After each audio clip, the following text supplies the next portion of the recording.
ओम शांति 2 अक्टूबर 2023 के ईश्वरीय महावाक्य।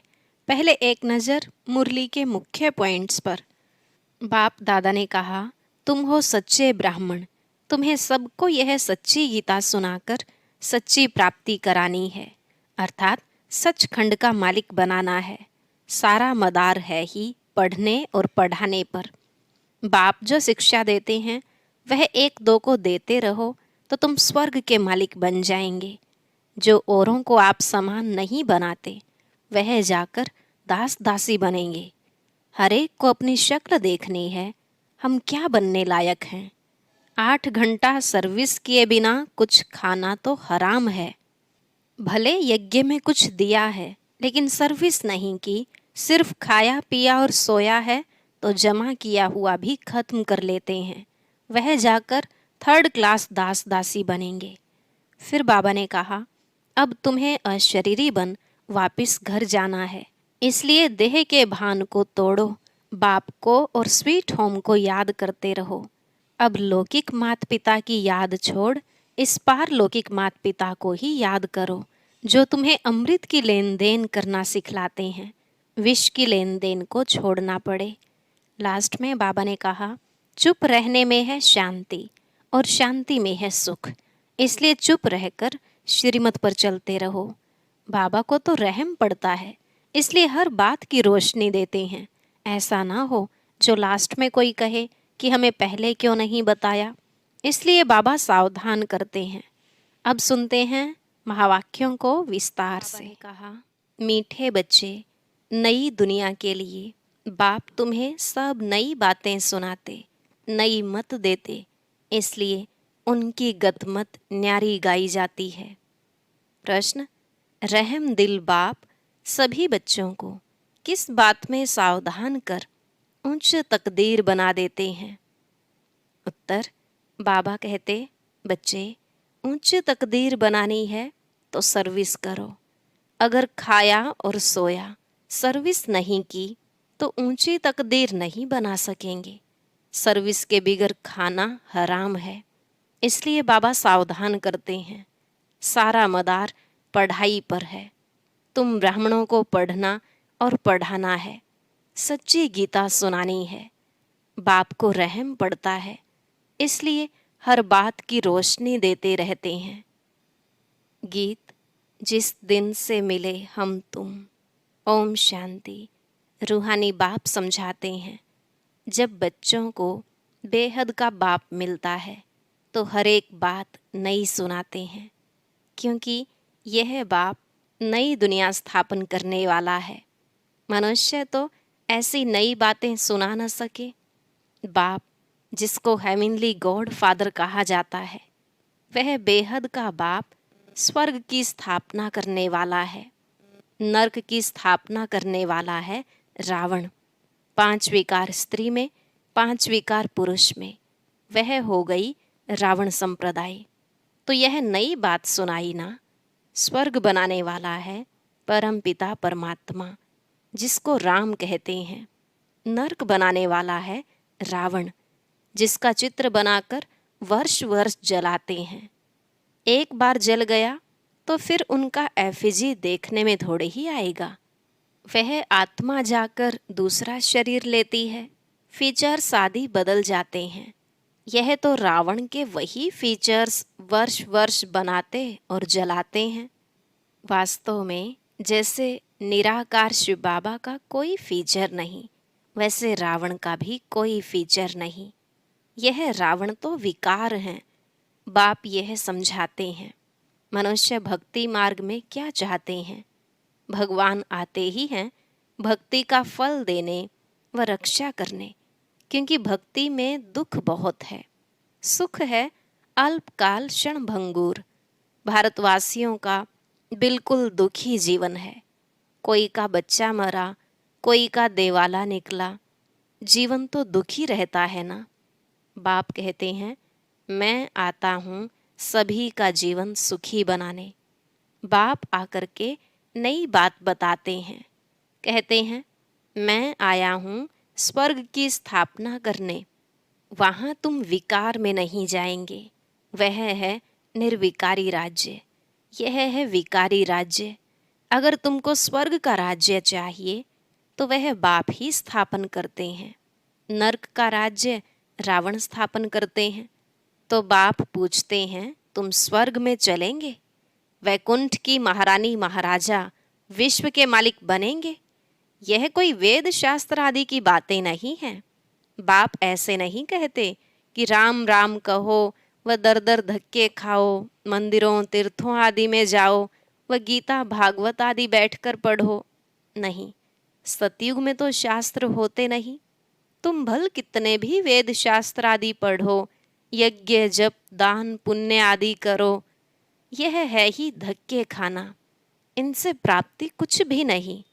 भक्ति मार्ग में कोई एम ऑब्जेक्ट नहीं है। मैं तुमको स्वर्ग का मालिक बनाने आया हूँ। इस समय सब नर्कवासी हैं। अगर कोई को कहो तुम नर्कवासी हो तो बिगड़ेंगे। वास्तव में तुम जानते हो, नर्क कलयुग को और स्वर्ग सतयुग को कहा जाता है। बाप वैकुंठ की बादशाही ले आए हैं। कहते हैं स्वर्ग का मालिक बनना है तो पवित्र जरूर बनना पड़ेगा। मूल बात सारी पवित्रता की है। कई मनुष्य कहते हैं हम पवित्र तो कभी नहीं रह सकते। अरे, तुमको पावन बनाते हैं स्वर्ग में चलने लिए। पहले वापस शांतिधाम में जाकर फिर स्वर्ग में आना है। सभी धर्म वालों को कहते हैं देह को छोड़ अशरीरी बनकर जाना है। इसलिए देह के अभिमान को तोड़ो। मैं क्रिश्चियन हूँ, बोधी हूँ, यह सब हैं देह के धर्म। आत्मा तो स्वीट होम में रहती है। तो अब बाप कहते हैं वापस मुक्ति धाम चलेंगे, वहाँ तुम शांति में रहेंगे। बताओ तुम वापस कैसे चल सकते हो? मुझ बाप को और अपने स्वीट होम को याद करो। देह के सब धर्म छोड़ो। यह मामा है, काका है, चाचा है, इन सब देह के संबंधों को छोड़ो। अपने को देही समझो। मुझे याद करो।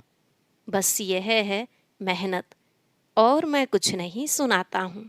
शास्त्र आदि जो पढ़े हो वह सब छोड़ो। मैं नई दुनिया के लिए तुमको नई मत देता हूँ। कहा जाता है ना, ईश्वर की गत और मत न्यारी है। गति कहा जाता है मुक्ति को। बाप नई बात सुनाते हैं ना।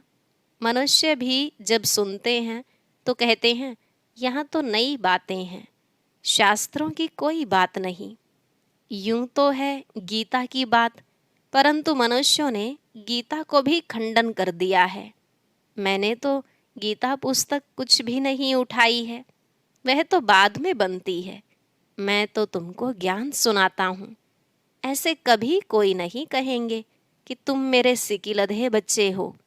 यह निराकार परमात्मा ही कहते हैं। निराकार आत्माओं से बात करते हैं। आत्मा सुनती है। यह शरीर है और गंस। यह बात कभी कोई समझते नहीं। वह मनुष्य मनुष्य को सुनाते हैं। यह परमात्मा बैठ आत्माओं को सुनाते हैं। हम आत्माएं सुनती हैं इन कानों द्वारा। तुम जानते हो परम पिता परमात्मा बैठ समझाते हैं। मनुष्य तो यह वंडर खाते हैं, भगवान कैसे समझाएगा? वह तो समझते हैं श्री कृष्ण भगवानुवाच। अरे, श्री कृष्ण तो देहधारी है, मैं तो देहधारी नहीं, मैं विदेही हूँ और विदेही आत्माओं को सुनाता हूँ। तो यह नई बातें सुनने से मनुष्य चकित हो जाते हैं। जो कल्प पहले बच्चे सुनकर गए हैं उन्हों को तो बहुत अच्छा लगता है, पढ़ते हैं, मम्मा बाबा कहते हैं। इसमें अंधश्रद्धा की तो कोई बात हो न सके। लौकिक रीति भी बच्चे माँ बाप को माँ बाप कहते हैं।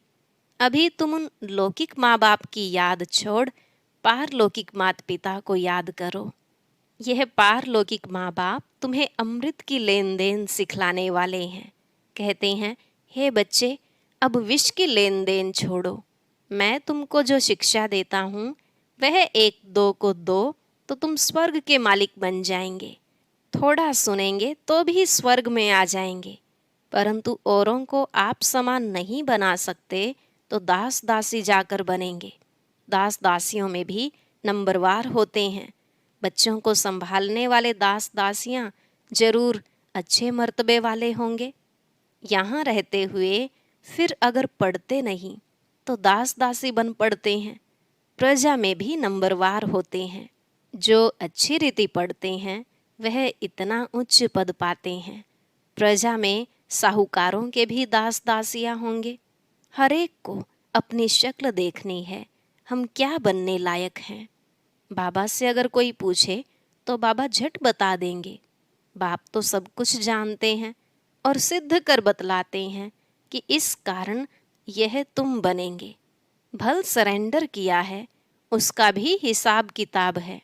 सरेंडर किया है परंतु कुछ सर्विस नहीं करते, सिर्फ खाते पीते रहते तो जो दिया वह खाकर खत्म करते हैं। दिया सो खाया, सर्विस नहीं की तो थर्ड क्लास दास दासी जाकर बनेंगे। हाँ, सर्विस करते हैं और खाते हैं तो ठीक है। धंधा कुछ नहीं करते तो खा खा कर खत्म कर देते हैं, फिर और भी बोझा चढ़ जाता है। यहाँ रहते हैं जो दिया सो खाया, जो भल नहीं देते हैं परंतु सर्विस बहुत करते हैं तो वह उच्च पद पा लेते हैं। मम्मा ने धन कुछ नहीं दिया परंतु पद बहुत उच्च पाती है, क्योंकि बाबा की रूहानी सर्विस करती है। हिसाब है ना, कईयों को नशा रहता है, हमने तो सब कुछ दिया है, सरेंडर हुए हैं, परंतु खाते भी तो हैं ना। बाबा मिसाल तो सब बताते हैं। सर्विस नहीं की, खाया और खलास किया। कहते हैं ना, जिन सोया तिन खोया। 8 घंटा सर्विस करने बिगर खाना हराम है। खाते रहेंगे तो जमा कुछ नहीं होगा, फिर सर्विस करनी पड़ेगी। बाप को तो सब बतलाना पड़ता है ना। जो कोई ऐसे नहीं कहे कि हमको बतलाया क्यों नहीं। बाबा ने सब कुछ दिया और फिर सर्विस भी करते रहते हैं तो उच्च पद भी है। सरेंडर हुए और बैठ खाया, सर्विस नहीं की तो क्या बनेगा। श्रीमत पर चलते नहीं। बाबा खास समझा रहे हैं, ऐसे नहीं कि पिछाड़ी को कहे कि हमारा पद ऐसा क्यों हुआ। तो बाप समझाते हैं, सर्विस न करना, मुफ्त में खाना, उसका नतीजा कल्प कल्पांतर का यह हो जाएगा। इसलिए बाबा सावधान करते हैं। समझना चाहिए, कल्प कल्पांतर के लिए हमारा पद भ्रष्ट हो जाएगा। बाबा को रहम पड़ता है, इसलिए हर बात की रोशनी देते हैं। सर्विस नहीं करेंगे तो उच्च पद नहीं पा सकेंगे। जो ग्रस्त व्यवहार में रहते सर्विस करते हैं उनका पद बहुत उच्च है। सारा मदार पढ़ाई और पढ़ाने पर है। तुम ब्राह्मण हो, तुमको सच्ची गीता सुनानी है। वह तो कच्छ में कुरम उठाते हैं, तुम्हारे कच्छ में कुछ नहीं। तुम हो सच्चे ब्राह्मण, तुमको सच सुनाना है, सच्ची प्राप्ति करानी है। और सबने घाटा ही दिलाया है, इसलिए लिखा जाता है वह सब झूठ है।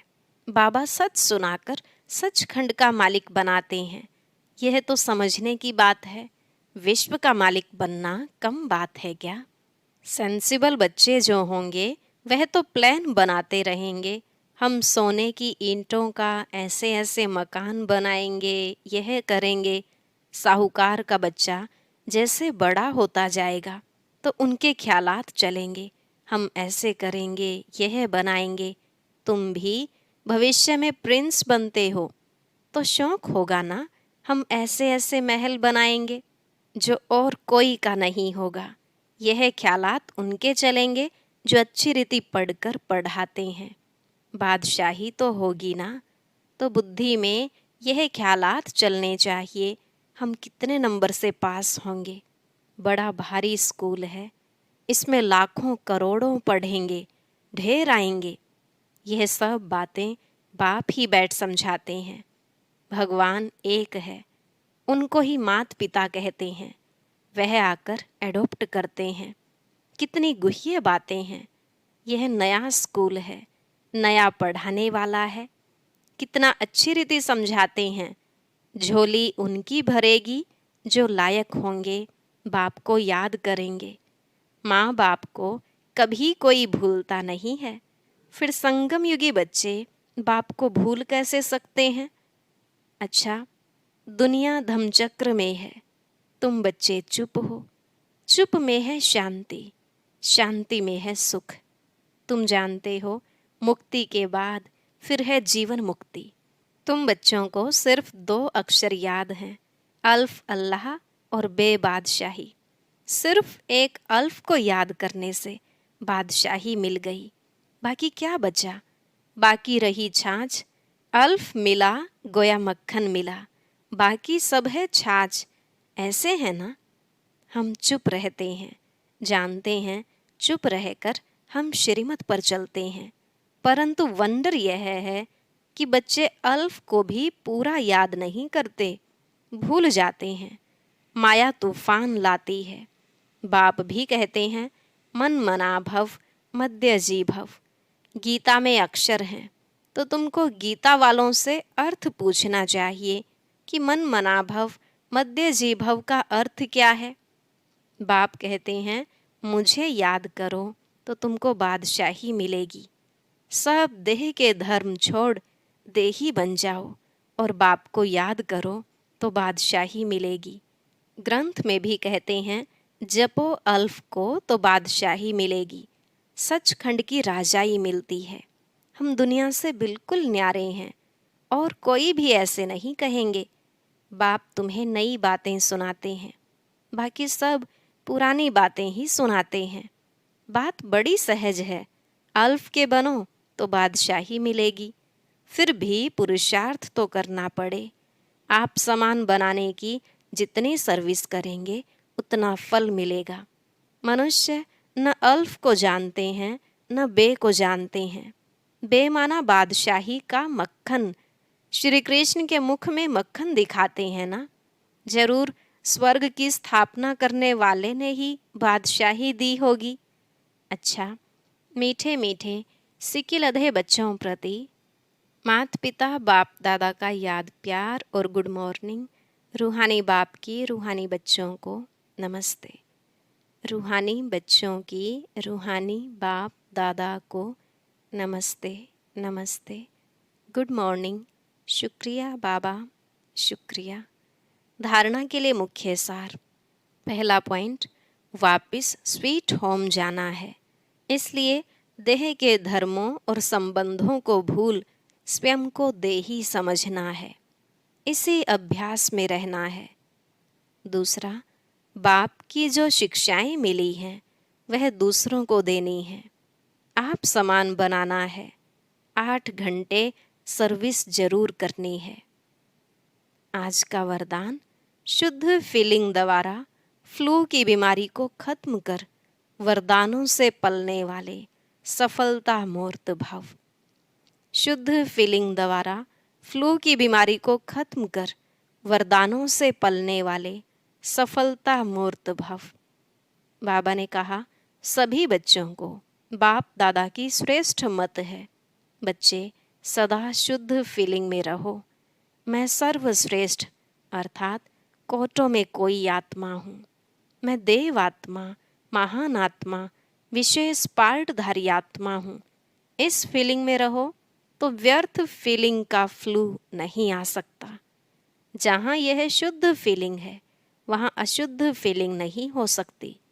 इससे फ्लू की बीमारी से अर्थात मेहनत से बच जाएंगे और सदा स्वयं को ऐसा अनुभव करेंगे कि हम वरदानों से पल रहे हैं, सेवा में सफलता पा रहे हैं। स्लोगन, संगम युगी मर्यादा पुरुषोत्तम बनना, यही ब्राह्मण जीवन का श्रेष्ठ लक्ष्य है। संगम युगी मर्यादा पुरुषोत्तम बनना, यही ब्राह्मण जीवन का श्रेष्ठ लक्ष्य है। और अब सुनते हैं आज का अव्यक्त ज्ञान मोती।